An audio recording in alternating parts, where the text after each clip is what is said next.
ওয়ালা তাহাদ্দুনা আলা তাআমিল মিসকিন। রিজিক সংকীর্ণতার অন্যতম কারণ তোমরা মিসকিনদের খানা দাও না, আর অপরকেও খানা প্রদানে উৎসাহ দাও না, বরং নিরুৎসাহিত করো। এই জন্য নবীজি প্রতিবেশীর খোঁজ খবর নেওয়ার জন্য উৎসাহ দিয়েছেন। নবীজি বলেন, তোমরা তোমাদের তরকারির মধ্যে ঝোল বাড়ায়া দিবা। কেন? যাতে করে তোমরা তোমাদের প্রতিবেশীদের খোঁজ খবর নিতে পারো। এখন আমাদের অবস্থা কি? আমরা ধুমসে পেট ভইরা খাই, প্রতিবেশী না খাইয়া মরলো কি, এটার দিকে আমাদের কোনো নজর নাই। এই যে রোজার মাস আসতেছে, রোজার মাস দেখবেন অনেকে টাকা পয়সা আছে, বহু রকমের ইফতার সামনে সাজায় রাখবে। ইফতারের পরশা তার সামনে 15 পদের আইটেম আছে সামনে, আপেল কমলা সব দামি দামি আইটেম, ছোলা বেগুনি আলুর চপ পেঁয়াজু সব আছে। একটা জিনিস নাই। কি নাই? আরে তরমুজ নাই রে। সব আছে 15 আইটেম, নাই কি এক আইটেম তরমুজ। আরে তরমুজটা থাকলে খুব ভালো হইতো। তার মানে এমন ভাব, ইফতারের সময় তরমুজ না খাইলে রোজাটা মনে হয় কবুল হবে না। অথচ দেখুন, যখন আমরা রোজা রাখি, রোজা ভাঙি, স্বাভাবিক পানির পিপাসা বেশি থাকে। সামনে শরবত থাকলে যেই পরিমাণ শরবত আমরা খাই, তাতে ওই 15 আইটেম থেকে এক পিস খাওয়াও সম্ভব হবে না।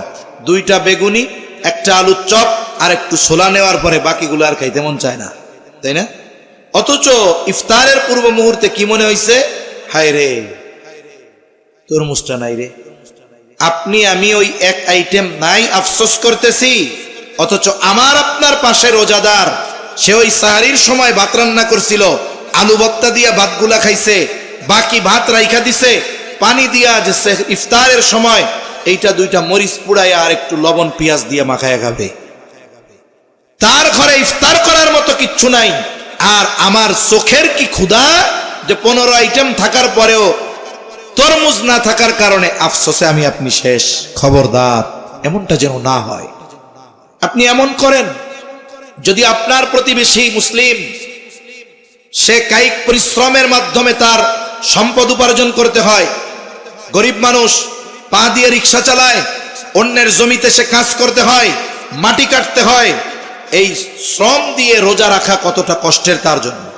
আপনি তারে বলেন, ভাই তুমি তো অনেক কষ্ট করো, দিন মজুর, রিক্সা চালাও পার পেডেল দিয়া, তুমি এই রোজার মাস আমার মেহমান, আমার সাথে সাহরি করবা, আমার সাথে ইফতার করবা।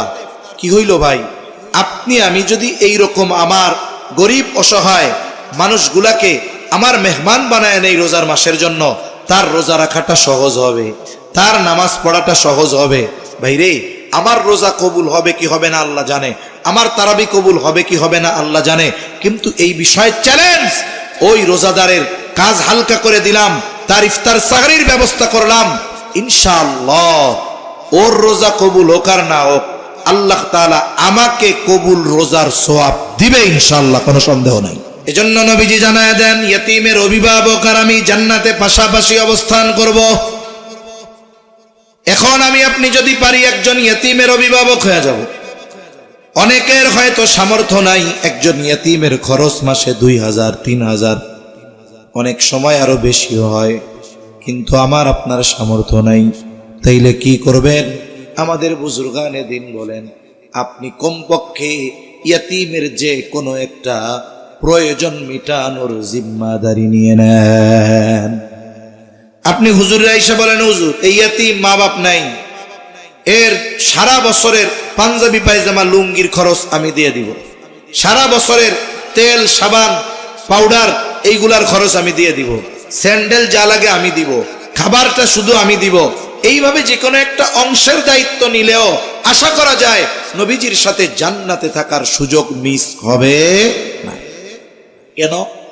যেমন মসজিদ বানানোর ফজিলতের হাদিস আছে না, নবীজি সাল্লাল্লাহু আলাইহি ওয়াসাল্লাম বলেন, মান বানা লিল্লাহি মাসজিদান বানাল্লাহু লাহু বাইতান ফিল জান্নাহ, যে আল্লাহর জন্য মসজিদ নির্মাণ করবে, আল্লাহ তাআলা তার জন্য জান্নাতে ঘর নির্মাণ করবে। এখন এই ফজিলতের কথা চিন্তা করে আমরা যদি প্রত্যেকে একটা মসজিদ বানানো শুরু করি, ছোট হয় হোক, আমি একটা বানাইলাম, আপনি একটা বানাইলেন, সবাই মসজিদ বানাইলাম, তাইলে দেখা যাবে মুসল্লি খুঁজে পাওয়া যাবে না, ঠিক না? তার মানে বিষয়টা কি, যার সামর্থ্য আছে সে চাইলে একা একটা বানায় দিবে, কিন্তু যার সামর্থ্য নাই সেও যদি আল্লাহর খুশির জন্য, আল্লাহর ঘর বানানোর জন্য একটা ইটও দেয়, ওই ব্যক্তিকেও আল্লাহ তাআলা জান্নাতে ঘর বানায় দিবে। তাহলে ইয়তীমের অভিভাবক হওয়ার চেষ্টা করব, যাদের সামর্থ্য আছে। তার কোনো একটা প্রয়োজনের মেটানোর জিম্মাদারি হলেও নিব, তাহলেও আশা করা যায় জান্নাতে নবীর সাথে থাকার সুযোগ মিস হবে না ইনশাআল্লাহ। 3 নম্বর বিষয়, যদি কেউ ইয়তীমের অভিভাবক হয়, খবরদার তার হক নষ্ট করা যাবে না।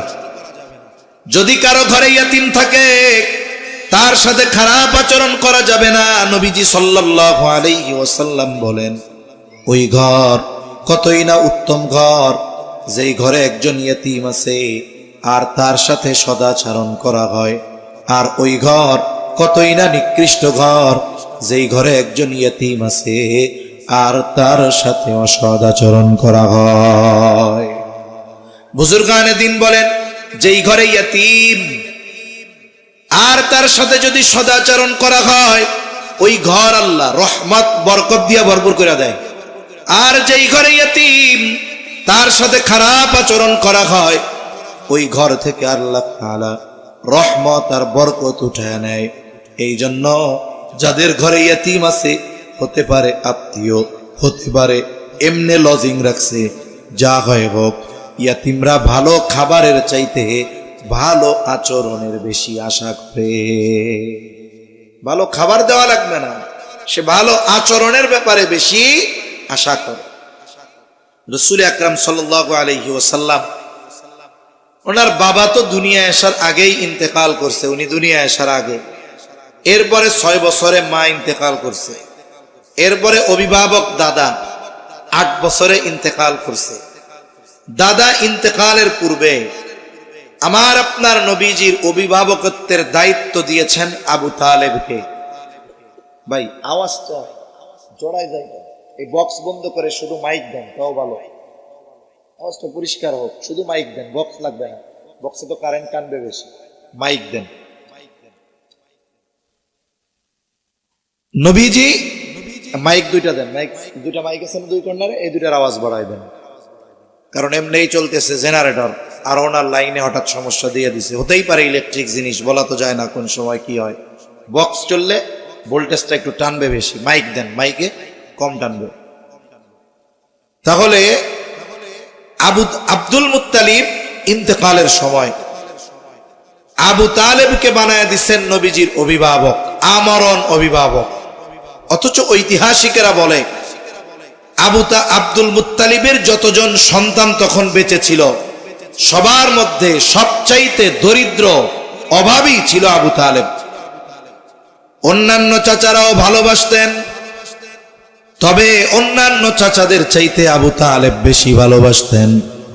যদিও অন্যান্য চাচা যারা সম্পদের দিক দিয়ে আবু তালেবের চাইতে তারা বেশি সচ্ছল ছিল, কিন্তু আব্দুল মুত্তালিব কার সম্পদ বেশি এটাকে প্রাধান্য দেন নাই।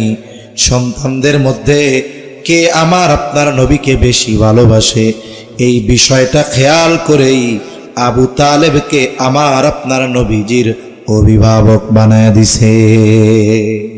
ওসিয়ত করে গেছে যে আবু তালেব তুমি মুহাম্মাদের অভিভাবক হবা, আর আমার আপনার নবীজির অভিভাবকত্বের এই জিম্মাদারি আবু তালেব কিভাবে পালন করছে এটা বলতে গেলে আলাদা লম্বা বয়ান করা লাগবে। যেই কথাটা বলা উদ্দেশ্য যে একজন ইয়তীম ভালো খাবারের চাইতে ভালো আচরণটাকে বেশি প্রাধান্য দেয়। যদি কারো বাড়ি কোনো লজিং থাকে, আমাদের অঞ্চলগুলোতে এখন অনেক লজিং আছে, লজিং থাকে, গরিব মানুষ দিন মজুর, তার বাড়িতেও ছাত্র লজিং, রিক্সা চালায় ছাত্র লজিং, কিন্তু এই দিন মজুর খাওয়ায় কি? বলে মাঝে মধ্যে 2 বেলাই খাইতে হয় পান্তা, রান্না করে 1 বেলা। দেখা যায় রাতের বেলা খাবার কি? বলে মরিচ, ওই লবণ আর পান্তা ভাত আর শুকনা মরিচ পুড়ায় দেয়, খাও। কিন্তু খাবারটা খাওয়াই বড় আদর কইরা। চাচি পাশে বসায়, বাজান খা রে, গরিব মানুষ, তোর চাচার ইনকাম নাই, এইটা তোরে খাওয়াই। ও হাসি মুখে খায় আর কয়, চাচি আপনারা যা খান তাই আমারে খাওয়াইলে হবে, এতেই আমার ভালো লাগে। আবার অনেক বাসায় আছে এমন সম্পদওয়ালা, টাকা পয়সাওয়ালা, এমনও ছাত্র যে লজিং থাকে এক বাড়িতে, ভালো মন্দ প্রত্যেক বেলা খাওয়ায়, কিন্তু ওস্তাদের কাছে এসে বলে, হুজুর আমি ওই বাড়িতে আর লজিং খামো না। কেন? অনেক ভালো খাওয়ায়, গোস্ত খাওয়ায়, পরোটা রুটি ডিম খাওয়ায়, সব খাওয়ায়। হুজুর খাওয়ায় কিন্তু ব্যবহার খারাপ করে। তার মানে কি বুঝলেন? একজন ইয়াতীম সে ভালো ব্যবহারের প্রত্যাশী বেশি। অনেক সময় আমার আপনার অধীনে ইয়াতীম থাকে, কারো চাচা, কারো ভাতিজা, কারো ভাইগনা, এরকম ইয়াতীম অনেক সময় থাকে কি থাকে না? আমরা এই অভিভাবক হিসাবে তাদের সাথে ভালো আচরণ করব। তবে আফসোস, অনেক অভিভাবক এমন আছে যে সে মনে করে আমার ভাই মারা গেছে, ভাতিজা এখন ইয়াতীম, আমি তো ইন্না লিল্লাহ মনে মনে কইছি, আলহামদুলিল্লাহ উপরে কইছি ইন্না লিল্লাহ। কেন? বলে ভাইয়ের সম্পদ এখন যে কোনো ভাবে আমি দখল দিয়া নিব। ভাতিজা তো এইগুলা বুঝবে না। বলেন তো, এই রকম কিছু অভিভাবক সমাজে আছে যারা ইয়াতীমের সম্পদ গুলাকে নিজেরা গ্রাস করে নিয়ে নেয়। আছে না এরকম? আছে। এই কানের আওয়াজটা আরো বাড়ান, এই মাইক দুটার আওয়াজ বাড়ান আরো।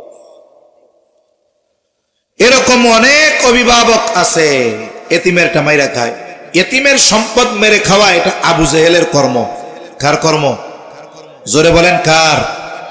আবু জেহেলের কর্ম। কেউ যদি টাকা দিয়া বলা হয় যে আপনার একটা ছেলে হইছে, মাসে 1000 টাকা না 5000 টাকা ভাতা, কিন্তু ছেলের নাম রাখতে হবে আবু জেহেল, কি বলবেন? যে হুজুর না খাইয়া মরে যাবো, তবুও পোলার নাম আবু জেহেল রাখবো না। কিন্তু আবু জেহেল মার্কা কাজ করতে এই সমাজে বহুত মানুষ প্রস্তুত আছে এবং করতেছে। আবু জেহেল কি করত? তাফসীরের মধ্যে আসছে, যখন কোনো সম্পদশালী ব্যক্তি জীবনের শেষ সময় এসে উপস্থিত হতো, এখন তার নাবালক সন্তান আছে, তার কিছু সম্পদও আছে, এবার ওই লোকের কাছে এসে বলতো, ভাই তুমি হয়তো দুনিয়ায় আর বেশি দিন থাকবা না, কিন্তু তুমি মারা যাবার পর তোমার সম্পদ এই সন্তান রক্ষণাবেক্ষণ কে করবে, দেখাশোনা কে করবে?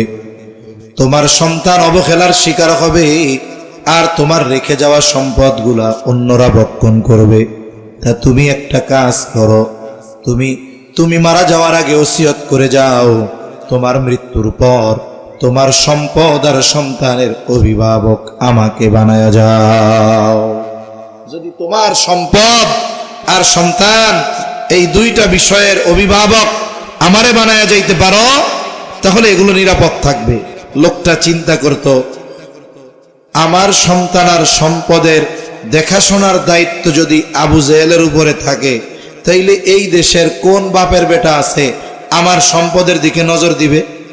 এই আশায় সবার সামনে ঘোষণা করত যে আমার মৃত্যুর পর আমার সম্পদ আর সন্তানের অভিভাবক আবু জেহেল। এবার লোকটা মারা গেছে, আবু জেহেল কি করত? এই ইয়াতিমকে তার সম্পদ বঞ্চিত করত। ইয়াতিম বালেগ হওয়ার পরে এরপরেও যদি যায় বলতো যে আমার হক আমারে বুঝায় দেন, ধাক্কা দিয়ে বের করে দিত, বেটা সর, এটি আমার। এই আবু জেহেলের চরিত্রওয়ালা অভিভাবক সমাজে কম বেশি আছে না নাই? খবরদার, সাধারণভাবে মানুষের সম্পদ ভক্ষণ করতে আল্লাহ মানা করছে। আল্লাহ তাআলা বলেন, ওয়ালা তাকুলু আমওয়ালাকুম বাইনাকুম বিল বাতিল, তোমরা অন্যায়ভাবে কারো সম্পদ ভক্ষণ করো না, কারণ এটা তো বান্দার হক, এটা কিয়ামতের দিন সবচাইতে জটিল আকার ধারণ করবে। আর যদি সম্পদটা ইয়াতীমের হয়, আল্লাহ তাআলা ওই সম্পদটাকে আগুন বলে অভিহিত করেছে। আল্লাহ তাআলা বলেন, ইন্নাল্লাযীনা ইয়াকুলুনা আমওয়ালাল ইয়াতামা যুলমান ইন্নামা ইয়াকুলুনা ফি বুতুনিহিম নারা। আল্লাহ তাআলা বলেন, নিশ্চয়ই যারা অন্যায়ভাবে ইয়াতীমের সম্পদ ভক্ষণ করে, ইন্নামা ইয়াকুলুনা ফি বুতুনিহিম নারা, তারা কেমন যেন আগুন দিয়ে তাদের পেট ভরপুর করে। বুঝে থাকলে একটু জবান খুলে জবাব দেন, বলেন তো আগুনের অবস্থান জান্নাত নাকি জাহান্নাম? আল্লাহ তাআলা এই জন্য বলেন ওয়াসায়াসলাউনা সাঈরা, অচিরেই তাদের আবাসস্থল হবে জাহান্নাম। তাহলে তিনটা বিষয় আমরা বললাম, ইয়তীমকে সম্মান করো না, এই বিষয়কে সামনে রেখে 1 নাম্বার ইয়তীম, তার সাথে ভালো আচরণ। 2 নাম্বার আমরা যাদের সামর্থ্য আছে ইয়তীমের অভিভাবকত্ব গ্রহণ করব। 3 নাম্বার খবরদার কোন ইয়তীমের সম্পদ আমরা অন্যায়ভাবে ভক্ষণ করব। 2 নাম্বার রিজিক সংকীর্ণতার কারণ আল্লাহ তাআলা বলেন ওয়ালা তাহাদ্দুনা আলা তুআমিল মিসকিন। আল্লাহ তাআলা এই জায়গায় দ্বিতীয় ত্রুটির কথা উল্লেখ করেছেন। আল্লাহ তাআলা বলেন তোমরা মিসকিনদেরকে খানা প্রদানে উৎসাহ দাও না। তার মানে কথাটা হলো এইরকম যে তোমরা নিজেরা মিসকিনদের খানা প্রদান করো না, অপরকেও খানা প্রদানে উৎসাহ দাও না। দ্বিতীয় বিষয় বলার মাধ্যমে প্রথম বিষয়টা এমনিই এর মধ্যে অন্তর্ভুক্ত হয়ে যায়। যেমন কেউ যদি পরিচয় দেয় আপনার নাম কি, সে বলছে আমার নাম মুফতি আব্দুর রহিম, নাম বলছে কি মুফতি আব্দুর রহিম। এখন যে প্রশ্ন করছে সে এত কিছু বুঝে না, সে জানে তার মসজিদের হুজুর বড় মাওলানা সাহেব। এখন এই মুফতি সাহেবরা জিজ্ঞাসা করে আপনি মুফতি হয়েছেন বুঝলাম, মাওলানা হয়েছিলেন? এখন বলেন তো, যিনি মুফতি হয়েছেন মাওলানা যদি না হইতো মুফতি হবার পারতো? মুফতি সাহেব পরিচয় যিনি দিবেন তিনি যে মাওলানা এটা আলাদা করে আর বলা লাগবে না। আল্লাহ তাআলা দ্বিতীয় বিষয় উল্লেখ করছেন, তার মানে যে আরেকজনকে মিসকিনদের খানা প্রদানে উৎসাহ দেয় না সে নিজেও মিসকিনদের খানা, তোমরা কত খারাপ, নিজেও দাও না আরেকজনকেও দিতে দাও না, বলে না এরকম? অথচ মিসকিন খানা খাওয়ানো কত ফজিলতের কাজ। শুধু মিসকিন নয়, যদি কেউ কোনো আল্লাহর বান্দাকে আল্লাহর জন্য খানা খাওয়ায় এতেও সে সওয়াবের মালিক হয়ে যায়। সাধারণভাবে মানুষকে খানা খাওয়ানো ফজিলতের কাজ। নবীজি সাল্লাল্লাহু আলাইহি ওয়াসাল্লামের কাছে এক ব্যক্তি আসছেন, আসার পরে জিজ্ঞাসা করে আইয়ুল ইসলামি খাইর, ইসলামের মধ্যে উত্তম আমল কোনটা? নবীজি সাল্লাল্লাহু আলাইহি ওয়াসাল্লাম উম্মতের রুহানি ডাক্তার, একই প্রশ্নের জবাব ব্যক্তির ভিন্নতায় তিনি ভিন্ন ভিন্ন জবাব দিতেন। এই ব্যক্তির প্রশ্নের জবাবে নবীজি বলেন তুতঈমুত তুআম ওয়া তাকরাউস সালাম আলা মান আরাফতা ওয়া মান লাম তা'রিফ। তুমি মানুষকে খানা খাওয়াও আর পরিচিত অপরিচিত সবাইকে বেশি বেশি সালাম দাও। তাহলে নবীজি 1 নম্বরে বলছেন খানা খাওয়াও। খানা খাওয়ানোর কথা বলে নবীজি কোনো স্তর বিন্যাস করেন নাই, এমনটা বলেন নাই শুধুমাত্র মিসকিন অসহায়দের খাওয়াইবা ধনীরে খাওয়াবা না, এমনটা নয়। বরং কোন গরিব মানুষ সেও যদি দুনিয়ার স্বার্থ নয় আল্লাহর খুশির জন্য ধনীকে খানা খাওয়ায়, বলেন তো এই খানা খাওয়ানোর মধ্যে সওয়াব আছে না নাই? একজন ধনী মানুষ গরিব যদি তারে খাওয়ায় এতেও সওয়াব, যদি দুনিয়ার স্বার্থ না থাকে। তাহলে ধনী যে তার তো খাবারের প্রয়োজন নাই, বরং যা তারে খাওয়াইছে তার চাইতে ভালো ভালো গুণ বেশি খাবার তার বাসায় নষ্ট হয়, তার প্রয়োজন নাই, তারে খাওয়াইছে তবে আল্লাহর জন্য, এতে যদি সওয়াব হয় তাইলে যার খাবারের প্রয়োজন তারে যদি খাওয়ায় সওয়াব বেশি না কম? তাহলে যে মিসকিন যার খাবারের প্রয়োজন তাকে যদি খানা খাওয়ানো হয় আল্লাহর জন্য, তাহলে প্রতিদান কমপক্ষে 2 ধরনের। কয় ধরনের একটু জোরে কোন? 1 নাম্বার খানা খাওয়াইলো এই কারণে সওয়াব। 2 নাম্বার এই খানাটা তার প্রয়োজন ছিল, প্রয়োজন মেটানোর সওয়াব। আর নবীজি সাল্লাল্লাহু আলাইহি ওয়াসাল্লাম বলেন যখন এক মুমিন অপর মুমিনের কোনো প্রয়োজন মিটায় দেয় আল্লাহ তাআলা এই কারণে ওই মুমিনের দুনিয়া আখিরাতের প্রয়োজন পূরণ করে দেয়। তাহলে মিসকিন খানা খাওয়াবো।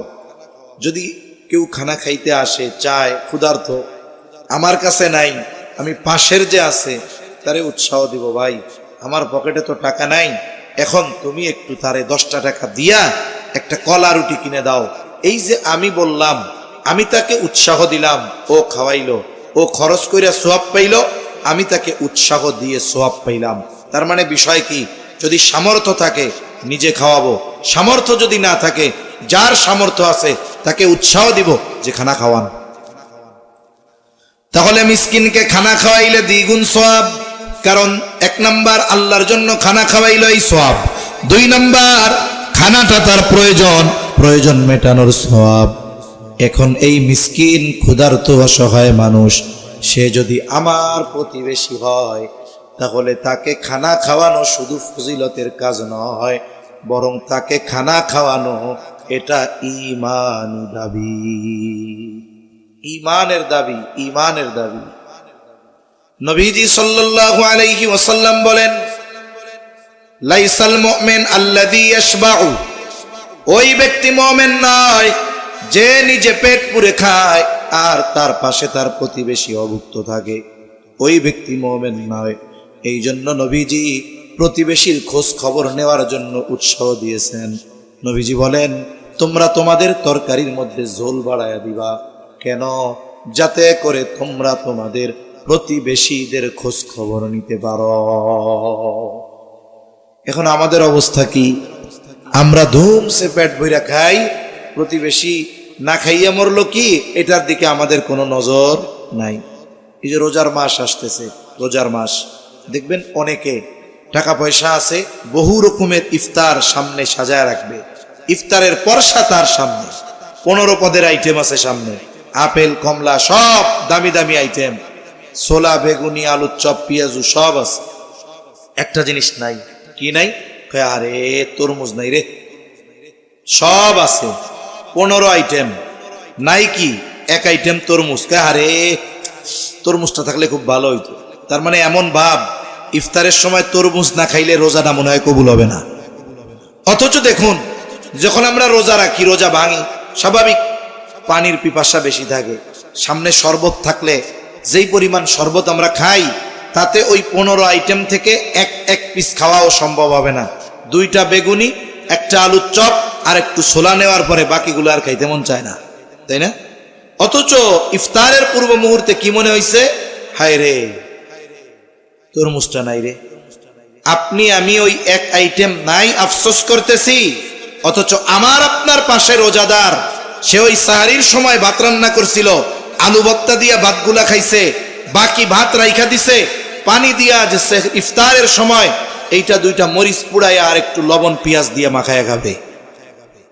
তার ঘরে ইফতার করার মতো কিচ্ছু নাই। আর আমার চোখের কি ক্ষুধা যে 15 আইটেম থাকার পরেও তরমুজ না থাকার কারণে আফসোসে আমি আপনি শেষ। খবরদার, এমনটা যেন না হয়। আপনি এমন করেন, যদি আপনার প্রতিবেশী মুসলিম, সে কায়িক পরিশ্রমের মাধ্যমে তার সম্পদ উপার্জন করতে হয়, গরিব মানুষ পা দিয়ে রিক্সা চালায়, অন্যের জমিতে সে কাজ করতে হয়, মাটি কাটতে হয়, এই শ্রম দিয়ে রোজা রাখা কতটা কষ্টের তার জন্য। আপনি তারে বলেন, ভাই তুমি তো অনেক কষ্ট করো, দিন মজুর, রিক্সা চালাও পার পেডেল দিয়া, তুমি এই রোজার মাস আমার মেহমান, আমার সাথে সাহরি করবা, আমার সাথে ইফতার করবা। কি হইল ভাই? আপনি আমি যদি এই রকম আমার গরিব অসহায় মানুষগুলাকে আমার মেহমান বানায় নেই রোজার মাসের জন্য, তার রোজা রাখাটা সহজ হবে, তার নামাজ পড়াটা সহজ হবে। ভাই রে, আমার রোজা কবুল হবে কি হবে না আল্লাহ জানে, আমার তারাবি কবুল হবে কি হবে না আল্লাহ জানে, কিন্তু এই বিষয়ে চ্যালেঞ্জ, ওই রোজাদারের কাজ হালকা করে দিলাম, তার ইফতার সাহরির ব্যবস্থা করলাম, ইনশাআল্লাহ ওর রোজা কবুল হোক আর না হোক, আল্লাহ তাআলা আমাকে কবুল রোজার সওয়াব দিবে ইনশাআল্লাহ, কোনো সন্দেহ নাই। এজন্য সম্মানিত উপস্থিতি, আমরা আমাদের প্রতিবেশী যারা অসহায় দরিদ্র, এদের দিকে খেয়াল রাখবো। কিয়ামতের দিন নবীজি আল্লাহ তাআলা বলবে, আমি ক্ষুধার্ত ছিলাম, আমারে খাবার দাও নাই, আমি পিপাসিত ছিলাম, আমারে পানি পান করাও নাই। আমি বস্ত্রহীন ছিলাম, বস্ত্র দাও নাই। আমি অসুস্থ ছিলাম, সেবা শুশ্রূষা করো নাই। বান্দা এবার বলবে, আল্লাহ আপনার তো এইগুলার কিছু প্রয়োজন নাই, আর প্রয়োজন যদি হতো দেওয়ার মতো সুযোগ ছিল না, সুযোগ থাকলে দিতাম। আল্লাহ তাআলা তখন বলবে, বান্দা তোমার প্রতিবেশী অসুস্থ ছিল, তুমি তার সেবা শুশ্রূষা করো নাই। অভুক্ত ছিল, খাবার দাও নাই। পিপাসিত ছিল, পানি দাও নাই। তুমি যদি তাকে এইগুলা দিতা, তাহলে এগুলো আমি আল্লাহ পেয়ে যাইতাম। এজন্য মূল কথা হলো, আল্লাহ তাআলা বলেন, ওয়ালা তাহাদ্দুনা আলা তুআমিল মিসকিন।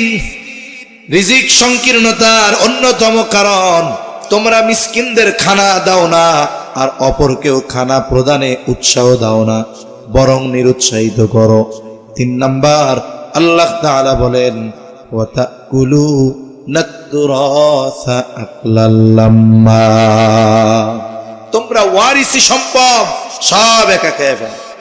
অনেক আল্লাহর ওলি হাজী সাহেব আছে, বনগো সম্পদ খাইয়া হজম করে ফেলছে। এরকম বুজুর্গ সমাজে আছে না নাই? কত যে আছে। বাবা মারা গেছে, বড় ভাই 2টা বোনকে বাবাই বিয়ে দিয়ে গেছে। এখন এই সন্তানের দায়িত্ব কি? ব্যক্তি মারা গেছে, তার কাফন দাফনের ব্যবস্থা করা। এরপরে বলে, সে যদি কোনো ওসিয়ত করে থাকে, তার এই ওসিয়তটা যদি তার সমুদয় সম্পদের সর্বোচ্চ 3 ভাগের 1 ভাগ হয়। কোন পিতা যদি ওসিয়ত করে, আমি মরার পর আমার সব সম্পদ এই মাদ্রাসায় দিবি, ওয়ারিসরা এই ওসিয়ত মানতে বাধ্য নয়। তবে যদি উনি বলেন, ওনার 1 লাখ টাকা আছে, উনি বললেন, এই আমি মারা যাওয়ার পর 33,333 টাকা এই মাদ্রাসায় দিবি, তার মানে ওই সম্পদের 3 ভাগের 1 ভাগ দিয়া দিবা, বলে ওয়ারিস এই যে ওসিয়ত এটা পূরণ করতে বাধ্য। এখন যদি তার কোনো ওসিয়ত থাকে, এই ওসিয়ত পূরণ করবে। ঋণ থাকলে ঋণ পরিশোধ করবে। এরপরে কি করবে? বলে এরপরের কাজ হইল, যেই সম্পদ অবশিষ্ট থাকবে প্রত্যেকটা হকদারের মধ্যে যথাযথভাবে বন্টন করে দিবে। মনে করেন জয়েন্ট ফ্যামিলি, এক পরিবারে আমি আছি, আমার ভাই আছে, বোনরা আছে, বিবাহ হয় নাই মনে করেন বোনদের। এখন আমার বাবা মারা গেছে, বলে আমার বাসার মধ্যে লবণ কেনা ছিল আমার বাবার টাকার। লবণটা কার টাকার? বাবার টাকার। বলে যদি হক ওয়ারিস যদি ওনার 5 জন হয়, তাইলে প্রত্যেকটা লবণ দানার মধ্যে হক আছে 5 জনের। আমরা এই হকগুলো নিয়ে কোনো সময় চিন্তা ভাবনা করি না। পারলে কেমনে ওই যে ছোটবেলায় কবিতা পড়ছি ওইটার উপরে আমল করি। ওই যে পুঁটি মাছ পাই না, একটা যদি পাই অমনি ধরে গাপুস গুপুস খাই। আমাদের চিন্তা হলো গাপুস গুপুস খাবো, কিন্তু এই হকটা কার? যেটা খাচ্ছি, যেটা নিচ্ছি, এর হকদার কারা? এ বিষয়টা আমরা খেয়াল করি না। এজন্য সম্মানিত উপস্থিতি, অনেক ভাই আছে বাবা মারা যাওয়ার পরে বোনদের সম্পদ দেয় নাই, 20 বছর ধরে একা খাইতেছে।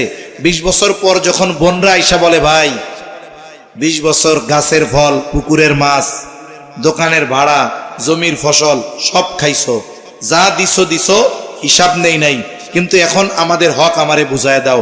দেখবেন ওই 6 বার হজ কইরা আলহাজ সাহেব, ওনার বোনরা যখন সম্পদ নিতে আসবে মুখটার সাথে সাথে কালা হয়ে যাবে, ফেরত দিতে চাইবে না। এই অভ্যাস যেন না থাকে। মনে রাখতে হবে, বান্দার হক, সে মা হোক, সে বোন হোক, ভাই হোক, জীবনটা এমন ভাবে সাজাবো দুনিয়া থেকে যাওয়ার সময় যেন কোনো মানুষ আমার কাছে কোনো হক পাওনা না থাকে। এটা যদি ওয়ারিসি সম্পদ হয়, এই ব্যাপারটা আরো গুরুত্ব দিয়ে দেখা দরকার। আল্লাহ বলেন, তোমরা ওয়ারিসি সম্পদ সব খেয়ে ফেলো।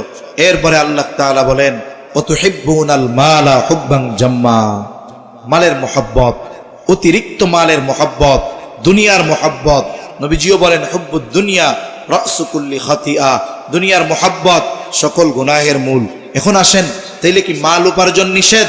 যদি ইসলামে সম্পদওয়ালা হওয়া নিষেধ থাকতো, তাইলে এত সদকার ফজিলতের কথা কোরআন হাদিসে আল্লাহ বলতেন না, নবীজি বলতেন না।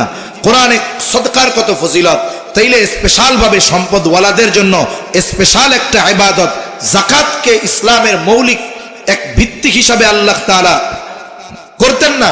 অথচ যাকাত দেওয়া এটা ইসলামের অন্যতম রুকন, অন্যতম ভিত্তি। সাদকার কি পরিমাণ ফজিলতের কথা কোরআন হাদিসে আছে, এগুলো তো বললে রাতের পর রাত চলে যাবে। তাহলে বোঝা গেল ইসলামে সম্পদওয়ালা, সম্পদ উপার্জন করা মানা না, মালদার হওয়া মানা না। তবে সমস্যা কি, দিনদার মালদার হতে হবে, দুনিয়াদার মালদার হওয়া যাবে না। মাল উপার্জন করতে গিয়ে দিনকে বিসর্জন দেওয়া যাবে না, বরং দিন ঠিক রেখে হালাল পন্থায় হাজার হাজার কোটি টাকার মালিক হবে, দান সাদকা করবে, যাকাত দিবে, কোনো অসুবিধা নাই।